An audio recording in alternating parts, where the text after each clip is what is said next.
great to see you again, Charles. It's great after all these years to have a chat with you, because we'd run into each other at Toronto Film Festival and always hit it off. So now we have to hit it off professionally. The pressure's on. We, of course, had just a fantastic conversation in the green room, and we're tired of each other now. So. But it's the fatigue of love and mutual admiration. I was once on a radio show, Peter Zosky's radio show in Canada. He was known as like Mr. Comfy Cardigan Sweater. He's sort of the Perry Como of radio or whatever, and he could bring people out, and he was so friendly, he could draw anybody out on the air. And I finally got to be on his show, and there was a commercial break, and I decided to talk to him, and the motherfucker refused to speak to me. He just refused to speak to anyone off the record ever, and because I guess he had too many people be really funny or charming or anecdotally brilliant off the air, and he just couldn't stand hearing it, hearing them try to replicate it moments later. So anyway, let's go. Well, that's the way Warren Beatty described his relationship with Madonna. The camera is always on. And he could perform then, yeah. But one of the things that always struck me when I met Guy many years ago was I was always a huge fan of the melodrama as a film form. And I do think melodrama has suffered, I think, an unfair reputation in terms of being, I think, a vital force in film, because I think it's authentic. It brings emotions to the forefront that people will not expose themselves to in society because they think it's indelicate or maybe it violates some kind of social norm. And when I was watching your films, such as Tales from Gimli Hospital, Archangel, your vampire ballet film, including Twilight, even something like Twilight of the Ice Nymphs, I was always sort of really impressed by the fact that you boldly dived into this melodramatic dream pool by combining such things as amnesia, love, eroticism with such abandon. And my question is, where did this come from? I think, I don't know. I've just preferred, maybe it's because I was never read to as a child, and as an adult I tried to figure out, I tried to go back into my childhood to, like, just literally, the way I didn't learn to, I was so ashamed. My dad was the general manager of the Canadian national hockey team. Called the Maroons? Yeah, and I didn't know how to skate. And so, it's really embarrassing. And so at age 18, I went out and bought a cheap pair of skates and waited till the hockey rinks closed and the lights went out at night. And I would teach myself how to skate after dark when no one was watching. And I sort of felt that way about reading. I sort of came to it in my 20s, and I felt maybe the way I learned to skate by using a hockey stick to turn me into a tripod so I wouldn't fall down. I kind of used some sort of elementary prop.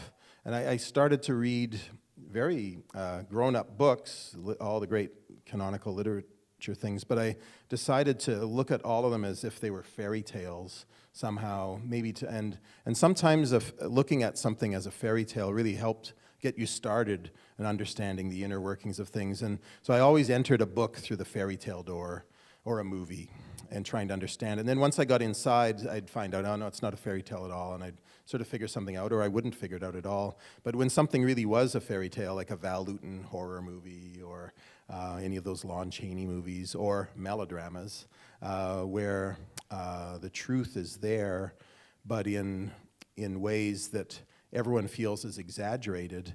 But the truth, as you know, the truth exaggerated isn't the truth anymore.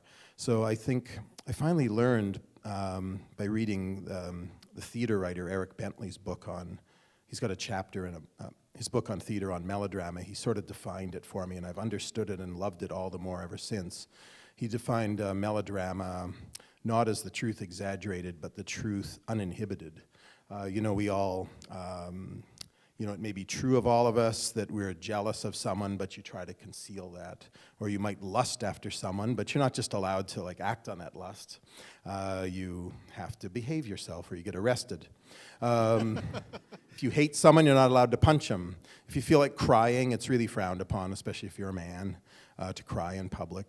But in your dreams, you have no real control over what's happening, and you just get to be uninhibited. And some pretty crazy things happen in dreams, we all know. But it's often your feelings, your true feelings, are allowed to bloom and uncover and uninhibit themselves.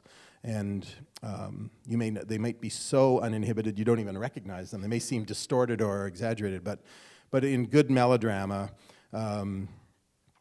you have 90 minutes to tell a really big story. So, you got your Oedipus.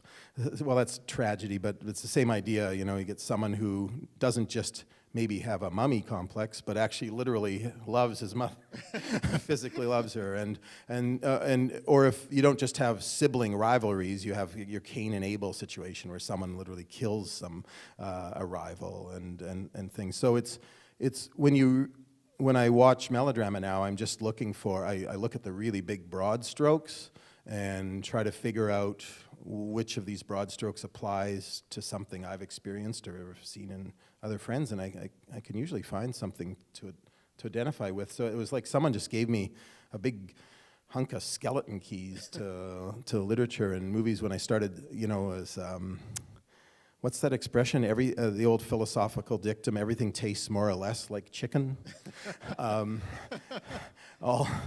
All film and literature is more or less melodrama. I don't know. So I just thought there's nothing to be ashamed of. But melodrama became very uncool, say, in the late 50s or start of the 60s with, lots more location shooting. Somehow, movie sets are more conducive to melodrama except in reality shows, which are pure melodrama and they can take place out anywhere. But it just seems like in American cinema, it became uncool to like melodrama, with, even though it's still there, but just more disguised with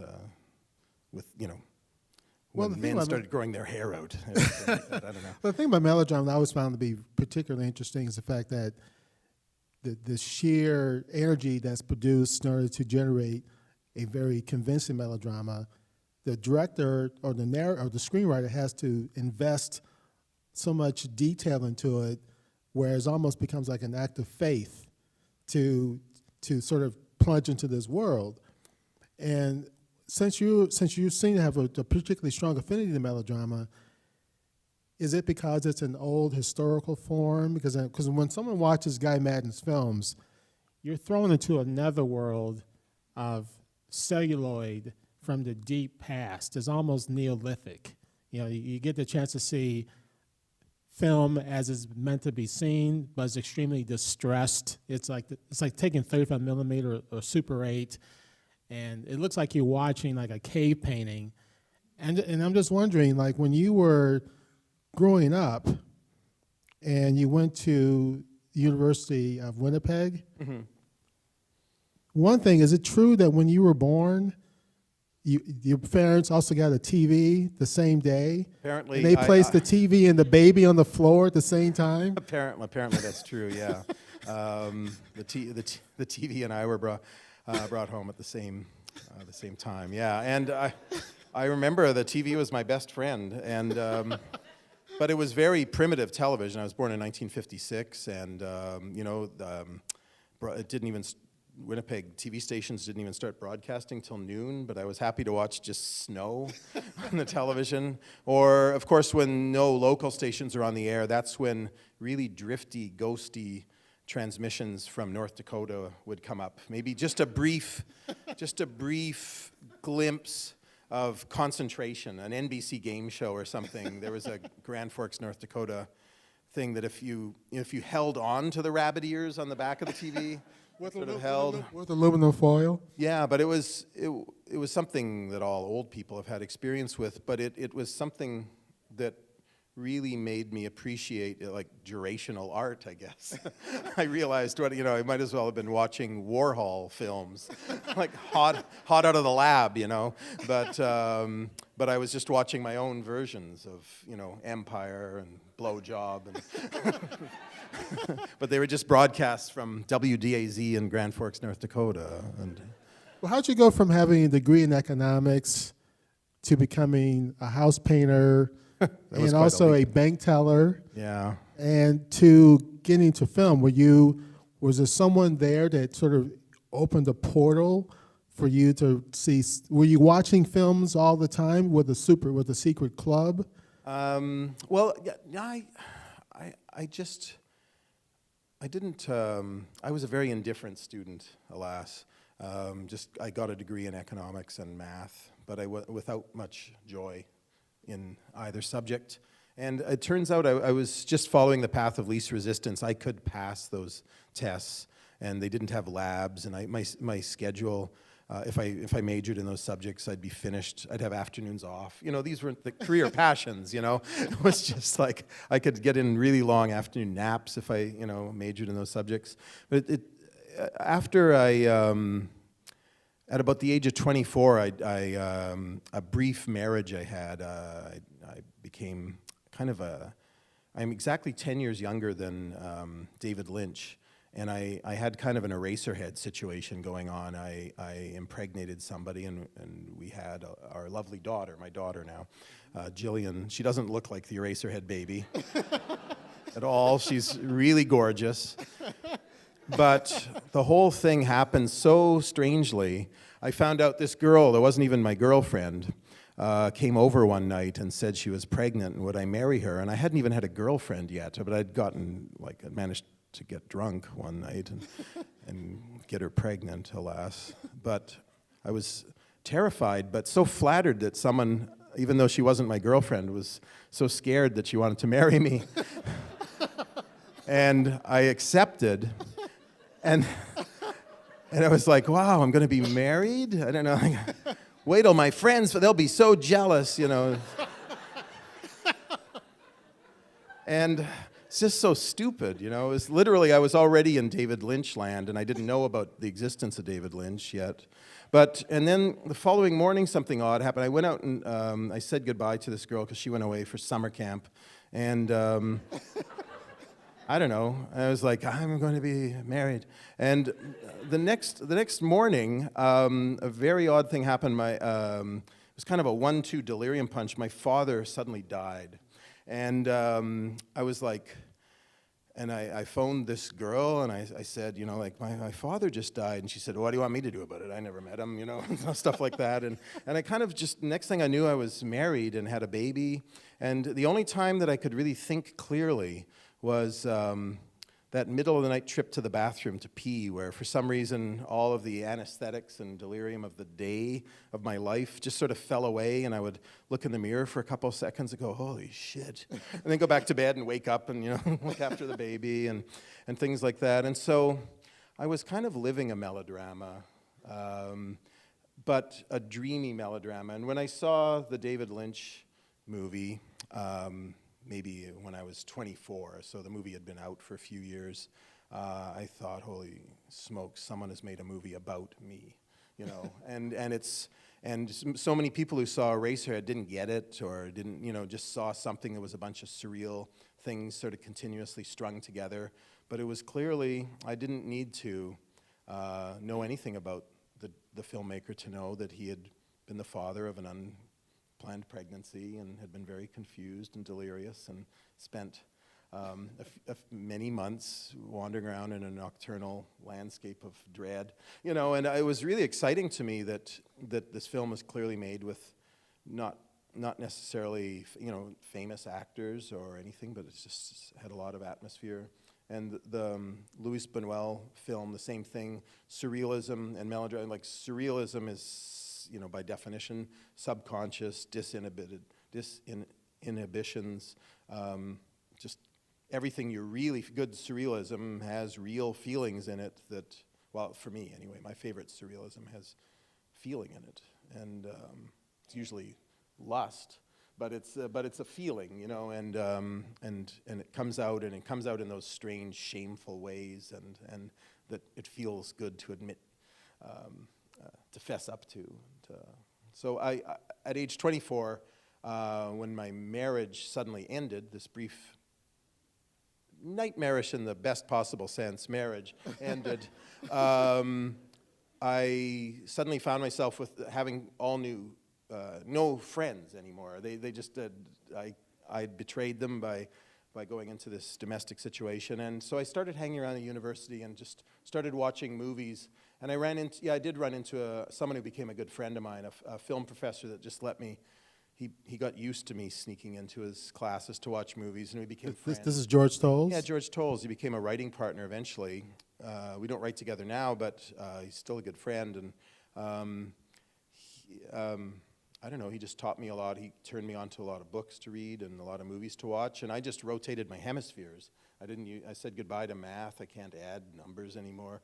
And I said goodbye to economics. I'm in debt like crazy. And just decided to wander around inside the mysterious, subjective world in which layers just keep peeling themselves back, and when it's going good, things are just endlessly rewarding. There's no answer. I like it. Did you find that liberating? It was really liberating, and I found actually was a little bit, I felt very intimidated by that world, and never used that hemisphere ever. And when I found I wasn't so bad at it, or at least George slowly brought me out and gave me some confidence, I became downright arrogant about it, and then I needed a tune-up, and now I'm, like, whatever. But it felt good, but I felt like I really caught a break there by just at that time in my life meeting the right person and a couple of other people around there that just made me passionate about something, because I was really an indifferent student of living even until then, and all of a sudden I found film and lit, and I was even briefly thrilled about theater, although actually going to plays cured me of that.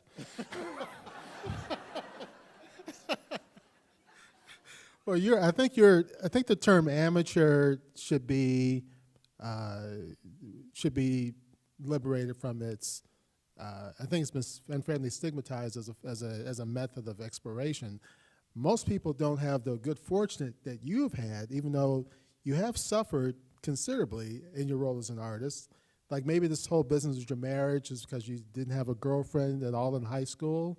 So this girl caught you at the right moment, and you went into some kind of euphoric sense of dispossession. I'm a lucky man. But it seems as if you found this durable form of self-expression, and you're able to explore yourself psychologically and express yourself artistically with film. So being an amateur, did you find working with film as a material to be something that you wanted to do, or did you just sort of look at it as an experiment, since this dormant part of your brain had now been reignited? Yeah. I mentioned to some students this afternoon, so forgive me for repeating myself, whoever was there, that when I found myself frenziedly gobbling up stuff in my new hemisphere world, I instantly fancied myself a promising writer. But the more books I read, the more I realized that I would never be the kind of writer that I would get much pleasure reading myself. I just wouldn't be good enough. I was reading great writers, and I liked primitive basement music. I liked primitive painting, but for some reason, primitive writing didn't appeal to me yet. I'm a little more open to writing experiments now, but at the time, I was kind of closed-minded, and I demanded, I guess, the writing equivalent of big budget, slick, and genius writing or something like that. I don't know.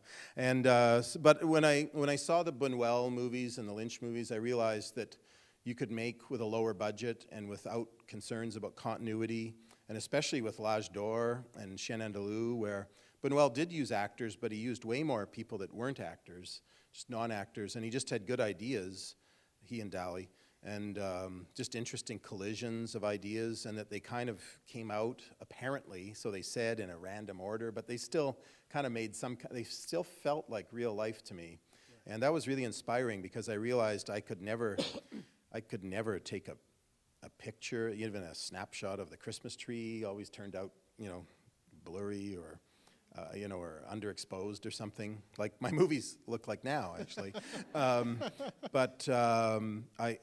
I just was so technophobic. I just thought filmmaking's not for me. But then when I discovered that maybe I could be like the basement band equivalent of a filmmaker, like someone who just picked up his instrument and started playing, and a month later was in a really cool band, like the Sex Pistols. Yeah, something. Yeah, like I'd be the Sid Vicious. Now I have a Sid Vicious comb over, but like a Sid Vicious of filmmaking or something. Just pick up my instrument and see what comes out, and maybe it would be really cool, And so I tried, but I knew instantly that if I was too artsy fartsy, that someone would call me out as a wanker, and so it was inevitable that I'd be called out I'm called out as a wanker all the time, but Guy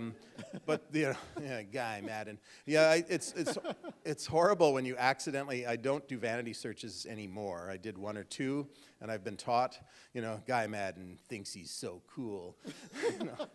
He must sit around Saturday night with his friends just thinking they're cool. Anyway, I read that on a Saturday night by myself, I wasn't thinking I was cool either. I was like thinking of answering him, do you realize I'm alone?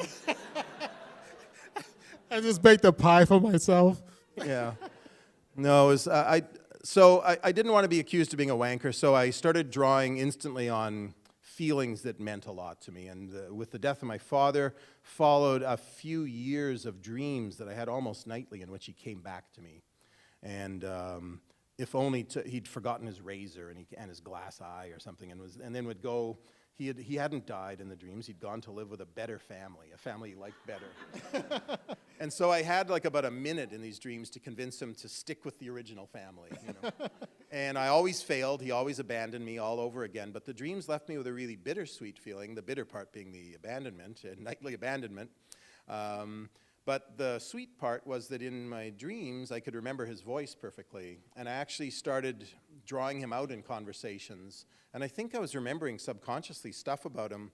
And that these dreams actually went on for a really unhealthily long period of years. But I began to like them. And I had one new age girlfriend once who really strongly advised, don't have those dreams anymore. Say, next time you have one of those dreams, I go, well, that'd be tonight. And she said, just hold your father by the hands. And I don't touch my father, don't you understand? Hold him by the hands anyway, and tell him, thank you, I loved you, but you're dead now and you must go. And I broke up with her, Wanted my dad. Wanted my dad to come and abandon me every night. The dreams were they left me until noon almost with the feeling like I'd just been with them, even though it had been 5 or 6 or 7 or 8 years since I'd had these dreams. And I realized this is the kind of thing that maybe I could try to recreate this really narcotic feeling that also has a tension in it that's both sad and happy simultaneously. And, I was thinking maybe the ideal movie is one that makes you laugh and cry at the same time, or grieve and hyperventilate with euphoria. I don't know. It was some sort of impossible goal. And I just thought, well, maybe I'll try. This seems to be the job of poetry, which is beyond my talents, or great literature. But maybe I can pull it off with some unlikely collisions of ideas, like Buñuel and Dali and Lynch. And so I plunged into filmmaking, even though I knew nothing of it. Picked up my Bolex, got a quick lesson on it, much the way someone must have given Sid Vicious a quick lesson on the bass, and or whatever he played. And then and that was on my way. And I kept trying, and I still try to this day to create those feelings. And there are little literary effects I'm going after, and I think I keep failing. But it's really interesting what happens when I keep trying, because I keep drawing on things to not be a wanker. I keep drawing on things that I know about and things that I've experienced. And as I've gotten older, I've gone through more and more boilerplate life experiences, breakups and intrigues and betrayals. Sometimes I'm the betrayer, sometimes I'm the betrayed in real life, but always in my, I can I can assume all the characters. But then I just roughly sketch them in like fairy tales anyway. No one will ever get me confused with Anton Chekhov or anything like that. You know, I'm not. They're all. I'm getting a little better, but I'm still making. I'm trying to make new fairy tales all the time. Well, it seems like you also seem to make the most of the resources that are available to you.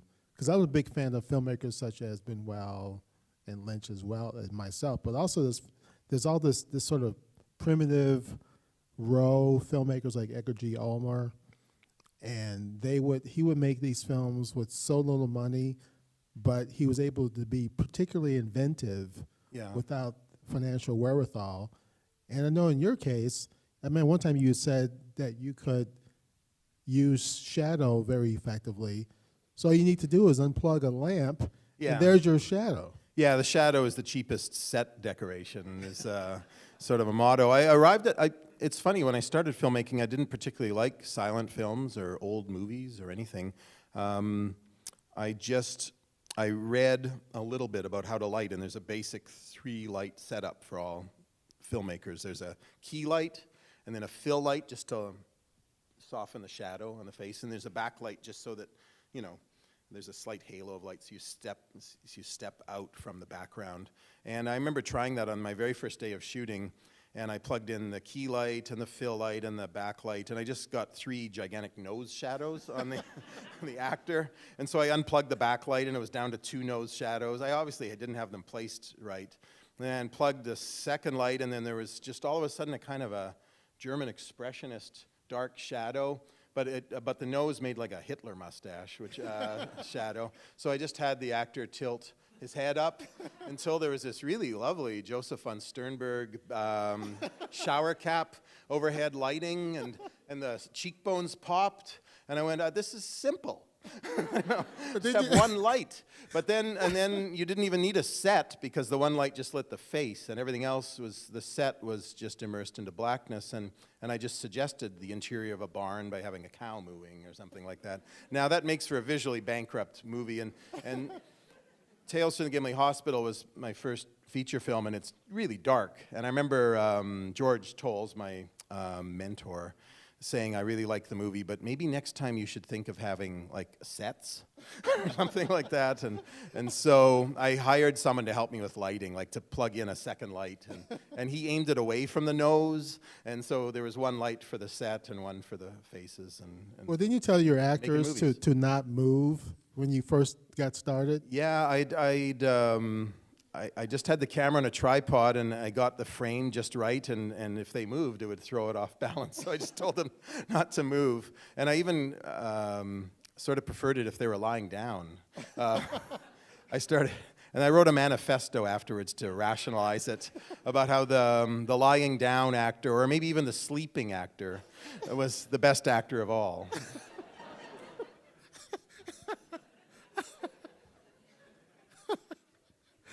Well, I think we should take this opportunity to watch. He did this fantastic film. I mean, I'm a huge aficionado of Guy Maddin's films, so I'm totally unbiased about it. But he did this 6-minute masterpiece, which is called Heart of the World. And I can't tell you how many times I've seen this film, and I don't want to embarrass him, but it is just it's a monument to creativity within a restriction. Just like the comment I can make is Chuck Jones, when he made those fantastic Warner Brothers cartoons, where the studio told him, you only have 6 minutes. And he thought he could make feature films, but he found these 6 minutes to be prophetically tying into his achievement as an artist, because it disciplined him. He had to stay within a certain form, and he was able to put as much as he could into those 6 minutes. And that's the way I feel about Heart of the World. Initially, it was made to celebrate the 25th anniversary of the Toronto Film Festival, and Guy took it upon himself as this opportunity to, I think, make one of his best films. And being only 6 minutes, it made a lot of top 10 lists of the year. It was one of the best films at the Toronto Film Festival for that particular presentation. So let's take a look at Heart of the World, and we'll talk about it afterwards. Thanks, Charles.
That was a lot of fun to make. That is outstanding.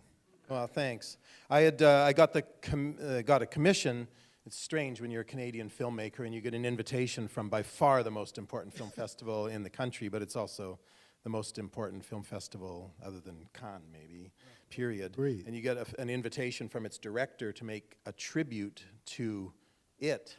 This is Piers Hanley? Yeah, it sort of reminded me of the kind of invitations that Joseph Stalin used to extend to filmmakers to make a tribute to him. But didn't he offer to play Stalin for you? He did, because it immediately put me in mind of these kind of invitations. So I instantly thought I have to make a film in a Soviet agitprop sort of vocabulary. And then he heard my quip that I felt like a Stalinist era filmmaker, like with teeth chattering in terror, and he did offer to don the Uncle Joe mustache and play a cameo, but I didn't want to take it that far, but I knew the film would play a lot, that it would play something like 85 times at the festival, and I've been to a lot of film festivals where there's really smart short films at the beginning, and they're really great the first couple times, and then you can feel, as the festival drags on, you can feel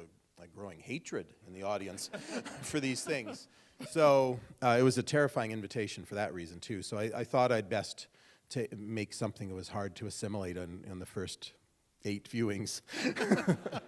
And so luckily I'd long harbored a fantasy of remaking lost films. You know, I'd heard years earlier that 80% of all the films made in the silent era in Hollywood were lost, and that the ratios were way higher in other countries in the silent era.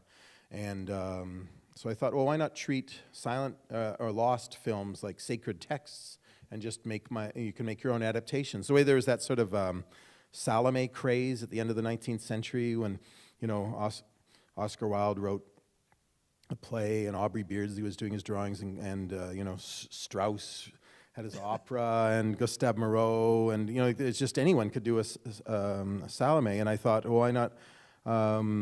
Why can't people just do their own versions of treat these lost films like sacred texts and treat them? So there was a film that I really had wanted to see by Abel Gance, the French director that made Napoleon, the silent Napoleon, the great silent Napoleon, and he had made a movie that I thought was lost, Fin du Monde, the end of the world. And I read a synopsis about it. It was just a love triangle featuring a scientist, but as a male scientist, and an actor, and just a woman. And I thought, well, I will. And the end of the world was coming. A comet was coming to end the world. And I thought I'll make my own adaptation of that. But it was a feature film. But I thought I'll just cram it into. It was supposed to be 5 minutes long, but it's a little longer. I would cram it into that, and then it would be really hard to assimilate if I cram a feature-length story into this. Turns out the movie wasn't lost, it just wasn't available on video in Winnipeg. And so my second attempt at making a lost movie was it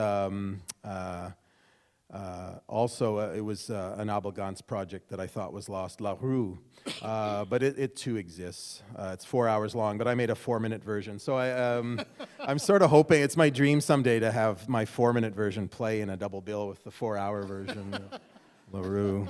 And but it started me on my mania for recreating lost films, because I kind of, as a fanatic, as an obsessive, I'm a completist, and I discovered that, you know, Alfred Hitchcock's first feature film, The Mountain Eagle, is lost. That F.W. Murnau, one of my favorite filmmakers, had like 8 or 9 or 10 lost films. Every now and then one gets found.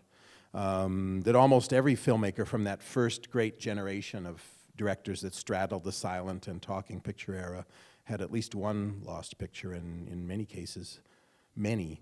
Like Oscar Michaud, the great African-American, super independent, marginalized independent filmmaker, way more than half his films are lost. He's the guy that like sold Bibles door to door to finance his films, and then so it's kind of, well, when you think of marginalized people or people, disadvantaged people, they're lost films before the films even get made. And so there's so many ways films can get lost. They're not just lost in shipping errors or burnt at staff picnics, and massive conflagrations, masterpieces burning to roast wieners, and whatever, because films were just used to be thrown away. But I'm kind of haunted by these things, and I became obsessed with them. And the more I found out about them, and I'm a lousy researcher, the more convinced. I discovered that D.W. Griffith made a film. His sort of answer, he was really sheepish about the controversy, the racist controversy, but in Birth of a Nation, making the Ku Klux Klan heroes. So his answer to that was to make The Greatest Thing in Life, a World War I picture, it's now lost, about a racist white soldier who was forced to fight alongside some African Americans. And one of the African Americans is mortally wounded, and for some reason he's drawn to him to console him in his dying moments. And just as the African American soldier is breathing out his last, the white soldier kisses him on the lips and receives his last breath, and he becomes euphoric with a kind of conversion, and he spends the rest of the movie running through the trenches looking for more dying black soldiers to kiss. And this was supposed to make things better for D.W. Griffith. Anyway, What's the name of this film? it's called The Greatest Thing in Life, and it didn't take much imagination to come up with that title. But the more I started looking in, Mitsuguchi had so much, like 98% of Japanese silent film was lost, and the Japanese made silent, because of the Benshi Union, the narrators union, they made silent films well into the mid and late 30s. And so there was a real great body of work there that was lost. And then even I learned that, Ed Wood had about 5 lost movies, and I love Ed Wood. There's this guy, Brad Grinter, who was an sexploitation picture. Well, Dwayne Esper made How to Take a Bath, documentary, which is just an excuse for some nudity, in which he compared how a single woman or a spinster and a married woman, one who has sex frequently, would bathe, and it would be sort of a split screen. He would compare. That one's lost, but I've remade it. Congratulations. Thank you. Another notch on the belt. The Brad Grinter one's really interesting. It's called Never the Twain. It's from 1974. It's been lost. They're still losing movies. I even had a movie that was lost for about 5 years, Archangel, but I found it. But I was kind of disappointed to find it, actually. Brad Grinter made this movie, Never the Twain. It's a story about a man possessed, who thinks he's possessed by the spirit of Mark Twain, while he's visiting the 1974 Miss Nude World Pageant. So I know Michael Snow a little bit, and I don't know if you've ever seen his movie La Région Centrale. It's where he's... All 3 hours of it. Yeah, he's built this camera which doesn't just do 360 degrees, but every possible, as if it's mounted on a globe that's then spun. 1 degree per minute. Yeah. And he said that he once excerpted 20 minutes of that to show at a gallery, and that got lost in a shipping thing. So I asked him if I could remake his lost 20 minutes of La Région Centrale. But then I realized that there'd be more fun if I started mashing up these lost movies. So I wanted to shoot Never the Twain with Michael Snow's La Région Centrale camera so that the nude women would only show up every once in a while. I don't know, excuse me, I sound like I'm bragging, but I just get so excited about this. About just restoring all the injuries inflicted by careless time. Well, it's just like that Marcel Duchamp, it was called the large glass, the Bride to Bar Bachelors. When it was transported from some museum, I think in Pittsburgh, the upper frame had been shattered. Yeah. And he decided to leave it like that. Yeah, it's But perfect. you could recreate it. Yeah, exactly. I'll fix that. Yeah. Take it over to the auto body shop and get it fixed. But when you were making this Heart of the World, were you thinking of that Russian science fiction film, Alita, Queen of Mars? I hadn't seen it yet, but I'd seen some stills from it. And when I finally did see it, it was really remarkable. And that lead actress, whose name I'm forgetting now, I'm sorry, but so cool. Is it? I think it's Dovzhenko's wife, Yuliana think you're right. Sutsneva, whatever. I just read these names inwardly all the time. Never expected to have to say that in public. Sorry. I don't know. There's, like I started to say, I wasn't even a fan of silent film when I started making movies, but I started, when I watched silent film, realizing why they were put together that way, because well, there's a number of ways you can start out as a filmmaker. You can, if you want to be a commercial filmmaker, like Steven Soderbergh right out of the gate made Sex, Lies, and Videotape, and he announced, I'm going to be a filmmaker who changes his style with every film. You won't be able to tell it's me. More or less, I'm paraphrasing, but, and I'm sure his early films were very technically proficient, but maybe just not as good, you know, his student films and things. I right away, I had that Buñuel approach. I wanted to come out of the gate with something that was as good as it gets right away, and if that meant playing to my strengths, my strengths were actually just my weaknesses. I didn't have any technical skill. I didn't have, you know, I just sort of had some ideas, and so unfortunately I never did work. There's a tendency, you know, with, you know, really good fielders who can't hit to go out when they practice, to go practice their fielding some more, you know, and so I sort of did that, and I just kept practicing my primitivism and not working on conventional story making, and I just kept developing myself in that other direction, the one that took me further and further away from Hollywood. And I couldn't be further away now. Well, I think that's how you found your voice, because you have to almost work in the wilderness. Yeah. You know how to chop your own wood, how to Yeah. be like, you know, forage out there and find your way. And I think a lot of artists sort of, if they adopt some other technique, if they borrow it like a bad savings bond and they make it their own, Yeah. that's not what they're trying to say about what, you know, they're not being true to themselves. And so at what point did you resonate? Like when Neil Young first came out, well, not a Canadian. It's from Winnipeg. When he said it took him a long time before he found out no one sings like me, Yeah. and I like it. You know, and no one plays guitar like him, and he can write songs that fit I'm sure his there are voice. people that said, you know, dude's got to take some singing lessons. But But the same thing about Bob Dylan. So what did you know? I mean, it could have been unconscious, but when did you know, all right, this is me? And I think with my first few features, which definitely are primitive and things, I still sort of thought maybe the day would come when I'd be writing scripts that were a little more mainstream, and that I would get more technically proficient or would surround myself with people. But somewhere along the line, I forgot to write scripts that mattered to me, and around the time I shot Twilight of the Ice Nymphs, George had written that one. I didn't even understand it, and I had a crew, and I was shooting in 35 millimeters, so all of a sudden I was no longer holding the camera in my hands, and it wasn't about me in any way, and I just lost track, and it was when I just started teaching, and I was really depressed because I hadn't made a movie in a few years, that I just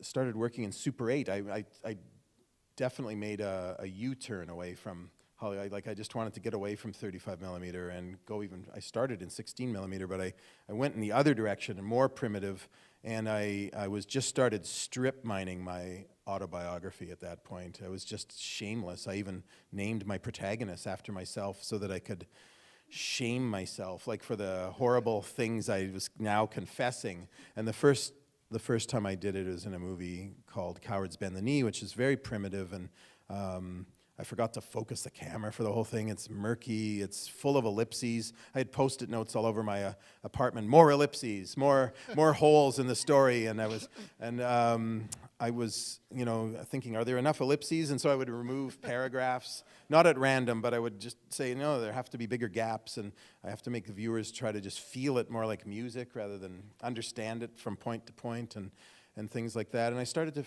to feel good, and I really outed myself too as a coward. as a sniveling douche, you know, and it felt really good. And so the next movie I decided to do that, and it was about my family. And unfortunately, it's okay to out yourself, but I outed my whole family, and they got really mad at me. And I realized, This is that's different. my Winnipeg? That was the third one in which I sort of did that. It was this movie, Brand Upon the Brain. But Brand Upon the Brain, yeah, right. but I involved like my mom and my sister and stuff. And I was thinking, this is going to be cathartic for me to drag everybody into this thing. And when my family wasn't speaking to me for about 2 years, I realized I better be careful. But then I just couldn't resist doing it one more time. With my Winnipeg, because I realized I'd been commissioned. Once again, I love restrictions. I love assignments. I love low budgets. They're so liberating. They force you to make sensible and creative, and I'm not the most creative person, but they give you an excuse too. You know, I didn't have very much money, you know, so you have an excuse. It's great to have an excuse. Who doesn't want an excuse? I couldn't afford it, you know. But when I was commissioned to make my Winnipeg, and I was told to make it my Winnipeg, not just Winnipeg, a documentary on Winnipeg. I realized, well, if you're making a movie about your hometown, that your hometown's really inseparable from your home, and it is your home, and your home is inseparable from your family, so that the movie really had to be about all three of those. And so This has been quaintly called the Me trilogy. I guess so, yeah. It's enough me already. And certainly the first person singular has been used probably more in in social media now in the last minute than it has been used in all the centuries leading up to the internet age. What can we want to probably look at next up with this Bing and Bella. Oh, Bing and Bella is an odd thing. It was part of an installation. I made a bunch of these lost film adaptations in 2010 to open up the Bell Lightbox. I got a commission just to make an installation to project some things, and so I did make some lost, like a lost Mitsuguchi film and a lost Murnau film, and they were just projected on various sheets in the lobby. But I sneaked in some other losses, and this Bing and Bella, it's in the silent intertitle cards that come up here. There is a music score, and if we could play it nice and loud, that'd be great. It's only 3 minutes long, but it comes from the fact that I learned years earlier that I can't remember when, around the turn of the century, I learned that I think when I first went online, so around 2000, I learned that Bing Crosby and Bela Lugosi, two of my favorite pop culture figures from the olden times, are actually buried right next to each other in Culver City. And I was thinking of Rudolph Valentino's famous Woman in Black, who would come and like once a year and come and mourn at his grave, and no one knew who she was, and she would sit there and keep a vigil and lay a flower. And I just thought, what if someone came to Bing Crosby and Bela Lugosi's graves and couldn't make up her mind who to mourn over, and I sort of thought, this is going to be my first Hollywood movie. I'm going to go to Hollywood, and I'm going to go to this cemetery, and I'm going to like chat up some aspiring starlet, and I'm going to get her to throw herself on a couple of graves for a while, and then we'll go have a rap party, or something like that. It sounds like a good idea. So, but I ended up shooting it in a warehouse in Winnipeg, and I just downloaded some images of the cemetery from the internet, and but anyway, we can watch it. So let's take a look at Bing and Bella.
Thanks. I should just mention it's not really meant to be a film. It's an installation loop. It played with 10 other movies similarly, like fragments of plots and things, and I just tried to sneak that in as a lost film, but it isn't at all. It's just something of a kind of a loss, or something acknowledging a loss, or celebrating a loss, or something. Well, it's whatever. very subversive of you to do that. Yeah. Well, I had. I don't know what it was. But that's my wife in there. I ended up marrying the starlet. What a. See, I can't even. I'm not even all that good at being a douche. Made the whole thing like legit. I don't know. Anyway, I think she noticed that this wolf prop, bloodied wolf, which isn't even taxidermied, it's made completely out of fun fur, just happened to match her dress and lipstick or something, and so she just dragged this, like, otherwise she was going to have to throw herself around, so we just used a wolf as some sort of affection indicator or something. I don't know. These are how films are made. Well, I think Chanel has found a new color. Yeah, exactly. Yeah. So let's take questions from the audience. Just a basic question. What's your biggest inspiration, or where do you draw most of your inspiration from? Besides, like, I know you had mentioned a lot about your, like, personal experiences and your dreams and stuff like that. Yeah. That's interesting. I battle with it because I've always been, as a kid, I was an obsessive, but my obsessions tend to burn out quickly. So when I was really young and nerdy, as opposed to old and nerdy, I loved monster models, and I was sort of burnt out on monsters as a little kid. And then I liked baseball for a few years and memorized all the stats. And then when I liked movies and reading, but now it's been many decades that I've loved this stuff, and a few times it's burnt out for me, and I've really struggled to find an inspiration. And so I've started to find. So sometimes I have none, actually, and it's tough. But then the last few years on this massive internet project I'm working on now, where people can hold seances with lost film fragments, and it's an app that enables people to visit a website and have one-of-a-kind movie experience. The program combines fragments of many films that I've shot, like 20 hours of fine-cut movies that are recombined into little one-of-a-kind movies that are given a one-of-a-kind title. They're shown once and then they're lost again. So I kind of have been working, I'm almost running on empty on my obsession with loss right now, just on fumes. And I have to come up with something new. I think I've got really great collaborators that are a lot younger than I am, and it's really inspiring that when my enthusiasm flags, that I see how fired up they are. It's like young revolutionaries or something. I think I still think it's going to be kind of cliche, but just figuring out the human condition and figuring out new ways of showing it, and trying to be playful and trying to be entertaining but really good at this anyway. At the same time. You get some of your best ideas by swimming. I do like to swim. It's true. I used to go swimming with a friend, an older mentor, and we would just sort of dog paddle around for hours with totally dry hair. With the white wolf? Yeah.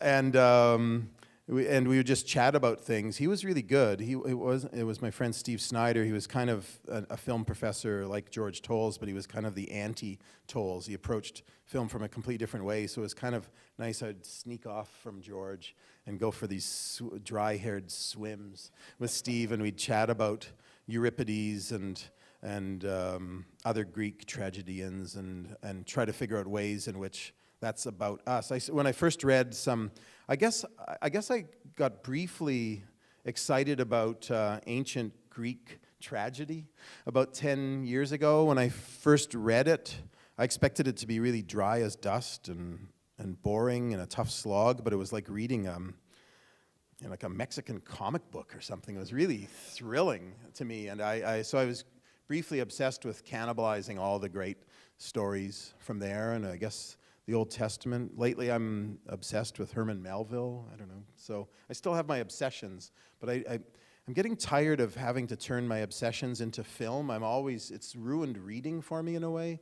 I'll read something, I used to be able to read a book in a few days, but now I don't get past page 3 without having underlined every second line and going, I could steal this idea, or I could turn this into that, or something like that. And when I discovered that all books written before 1923 are public domain, I was thinking I could just steal every word.